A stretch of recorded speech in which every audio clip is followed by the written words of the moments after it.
బోధన్ మాజీ ఎమ్మెల్యే షకీల్ కుమారుడు సాహిల్ ప్రజాభవన్ దగ్గర కారుతో బీభత్సం సృష్టించిన కేసులో మరో ఇద్దరిని అదుపులోకి తీసుకున్నారు పంజాగుట్ట పోలీసులు. సాహిల్ విదేశాలకు పారిపోయేందుకు సహకరించిన బోధన్ ఇన్స్పెక్టర్ ప్రేమ్ కుమార్, షకీల్ అనుచరుడు అబ్దుల్ వాసేను పోలీసులు అరెస్టు చేశారు. బోధన్ వారిని హైదరాబాద్ తరలించి విచారణ జరుపుతున్నారు.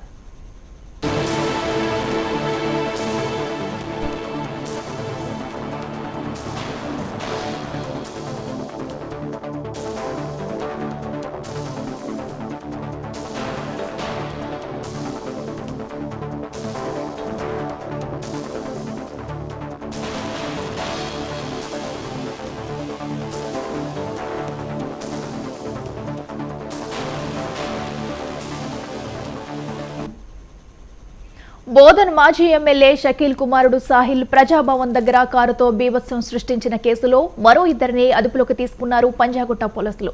సాహిల్ విదేశాలకు పారిపోయేందుకు సహకరించిన బోధన్ ఇన్స్పెక్టర్ ప్రేమ్ కుమార్, షకీల్ అనుచరుడు అబ్దుల్ వాసేను పోలీసులు అరెస్టు చేశారు. బోధన్ నుంచి వారిని హైదరాబాద్ తరలించి విచారణ జరుపుతున్నారు.